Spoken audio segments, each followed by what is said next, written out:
জানতে চাওয়া হয়েছে 7 ভাগে কুরবানি করা যাবে কিনা। এই ধরনের প্রশ্ন কিন্তু আমরা আগে শুনতাম না। আসসালামু আলাইকুম প্রিয় দর্শক, বরাবরের মতো আবারও একটি ভিডিও নিয়ে আপনাদের মাঝে হাজির হলাম। আপনারা ভিডিওটি স্কিপ করবেন না। আজকের ভিডিও টাইটেলটি হলো কয় ভাগে কুরবানির গোশত ভাগ করবেন, কি 7 ভাগে করবেন নাকি 3 ভাগে করবেন, সে বিষয়ে মিজানুর রহমান আজাহারি হুজুর আলোচনা করবেন। এই ওয়াজটি খুব গুরুত্বপূর্ণ হতে চলতেছে, আপনারা ভিডিওটি স্কিপ না করে সম্পূর্ণ দেখুন। খুব বেশি যে প্রশ্নটি করা হয়েছে সেটি হচ্ছে জানতে চাওয়া হয়েছে 7 ভাগে কুরবানি করা যাবে কিনা। এই ধরনের প্রশ্ন কিন্তু আমরা আগে শুনতাম না।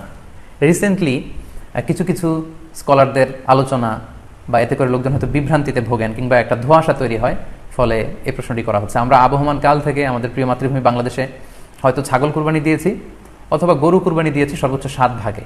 সো এটা আমাদের সবার কাছে জানা ছিল, এ নিয়ে আগে সংশয় ছিল না। ইদানিংকালে অনেকের মধ্যে এই বিষয়ে সংশয় জেগেছে। কেউ কেউ বলে থাকেন যে ভাগে যদি কুরবানি দেওয়া হয় 7 জনে মিলে, গরুতে বা মহিষে বা উঠে, এই ভাগে কুরবানি হবে না, এটা অনেকে বলে থাকেন। এই কথাটি আসলে ঠিক নয়। আপনি যদি ভাগে কুরবানি দিতে চান এটি জায়েজ আছে, এবং একটি উটে বা মহিষে বা গরুতে আপনি সর্বোচ্চ 7টি ভাগে কুরবানি দিতে পারবেন ইনশাআল্লাহ। এ ব্যাপারে সহিহ মুসলিমের একটি হাদিসকে আমরা এখানে উল্লেখ করতে চাই। সাইয়েদনা জাবের রাদিয়াল্লাহু তাআলা আনহু থেকে বর্ণিত, তিনি বলেন, ক্বালা হাজাজনা মা রাসূলিল্লাহি সাল্লাল্লাহু আলাইহি ওয়াসাল্লাম, আমরা আল্লাহ রাসূল সাল্লাল্লাহু আলাইহি ওয়াসাল্লামের সাথে হজ করেছি। ফানাহারনাল বাঈরা আন সাবআ, সেখানে আমরা উট কুরবানি দিয়েছি 7 জনের পক্ষ থেকে। ওয়াল বাকারাতা আন সাবআ, আর আমরা সেখানে গরু কুরবানি দিয়েছি 7 জনের পক্ষ থেকে। খুব সুস্পষ্ট, একটি উটে ওনারা 7 জন অংশগ্রহণ করতেন, একটি গরুতে 7 জন অংশগ্রহণ করতেন। তো এই হাদিসের আলোকে অনেকে বলে থাকেন যে এটি হজের সময়, সফরের সময়, কিন্তু মুকিম অবস্থায় 7 ভাগে দেওয়া যায় না। আসলে এই কথাটিও ঠিক নয়, কারণ সুনানে আবু দাউদের আরেকটি হাদিসে এসেছে যেখানে আল্লাহ রাসূল সাল্লাল্লাহু আলাইহি ওয়াসাল্লাম সুস্পষ্ট বলেছেন, সেখানে হজ বা কোনো সফরের উল্লেখ নেই। সেটা হচ্ছে জেনারেল স্টেটমেন্ট, অর্থাৎ আল বাকারাতু আন সাবআ, গরুতে সর্বোচ্চ 7 অংশ দিয়ে কুরবানি দেওয়া যায়। ওয়াল জাযুরু আন সাবআ, আর উটের ক্ষেত্রেও সর্বোচ্চ 7 অংশ দিয়ে কুরবানি দেওয়া যায়। তো এই হাদিস, দ্বিতীয় যে হাদিসটি উল্লেখ করলাম, এটা হচ্ছে জেনারেল স্টেটমেন্ট। সেখানে সফর মুকিম কোনো কথা বলা হয়নি। ইন জেনারেলি বলা হয়েছে যে উটে 7 ভাগ দেওয়া যায়, গরুতে 7 ভাগ দেওয়া যায়।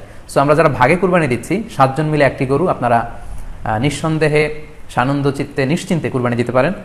সহিহ হাদিসের আলোকে এটি সাব্যস্ত, এতে কোনো সমস্যা নেই ইনশাল্লাহ। তবে ভাগে কুরবানিতে কিংবা যৌথ কুরবানিতে কয়েকটি বিষয় আমাদেরকে খেয়াল রাখতে হবে। নাম্বার 1 হচ্ছে নিয়ত। আপনাদের ইন্টেনশনটা ক্লিয়ার হতে হবে। প্রত্যেকেরই যাতে একই ইন্টেনশন থাকে, সবারই যাতে ইন্টেনশন থাকে যে শুধুমাত্র আল্লাহ তাআলা সন্তুষ্টির জন্য আমরা এই কুরবানি দিচ্ছি। এখানে কয়েকজনের যদি ইন্টেনশন থাকে যে আল্লাহ সন্তুষ্ট, অন্যজনের যদি নিয়তে ঝামেলা থাকে, তাহলে কিন্তু কুরবানিটা প্রশ্নবিদ্ধ হয়ে যাচ্ছে। কারণ ইন্নামাল আমালু বিন্নিয়াত, ইয়ানি ইন্নামা সাওয়াবুল আমালি বিন্নিয়াত, সমস্ত কাজের প্রতিদান দেয়া হবে আপনার ইন্টেনশন বা নিয়তের উপর ভিত্তি করে। সো এজন্য যারা খুব বেশি মুখলেস, খুব বেশি মুত্তাকি, তারা অনেক সময় যৌথ কুরবানি দিতে চান না। তাদের সামর্থ্য না থাকলে ছোট একটা ছাগল দিয়ে তারা একাকি কুরবানি দিতে চান। এটা safe, he want to be in the safer side. কারণ যৌথ কুরবানি দিতে দিতে যে কার মনে কি চিন্তা, কার মনে কি নিয়ত, আমরা কিন্তু কিছু জানি না। সো যদি যৌথ কুরবানি দেন, কুরবানির আগে সবাইকে এটা কনসার্ন করে দেওয়া, রিমাইন্ডার দেওয়া যে ভাই আমাদের কুরবানিটা হবে শুধুমাত্র কেবলমাত্র আল্লাহ তাআলা সন্তুষ্টির জন্য, অন্য কোনো নিয়তের জন্য না থাকে, তাহলে কিন্তু আমাদের কুরবানি বরবাদ হয়ে যাবে। এটা হচ্ছে প্রথম কনসার্ন। 2 নম্বর কনসার্ন হচ্ছে হালাল উপার্জন দিয়ে কুরবানি হতে হবে। যৌথ কুরবানিতে কেউ কেউ যদি এমন থাকে যাদের উপার্জন হালাল না, সেই কুরবানি কিন্তু আল্লাহ তাআলার দরবারে কবুল হবে না। সো এটা খুব গুরুত্বপূর্ণ একটা বিষয়। দর্শক, মিজানুর রহমান আজাহারি হুজুরের কথাগুলো শুনে আপনাদের কেমন লেগেছে, আপনাদের মতামত কমেন্ট বক্সে জানিয়ে দিবেন, কেননা আপনাদের মতামত দেখে পরবর্তী ভিডিও নিয়ে আসবো। দর্শক, তাহলে আজকের মতো ভিডিওটি শেষ করলাম। দেখা হবে পরবর্তী ভিডিওতে।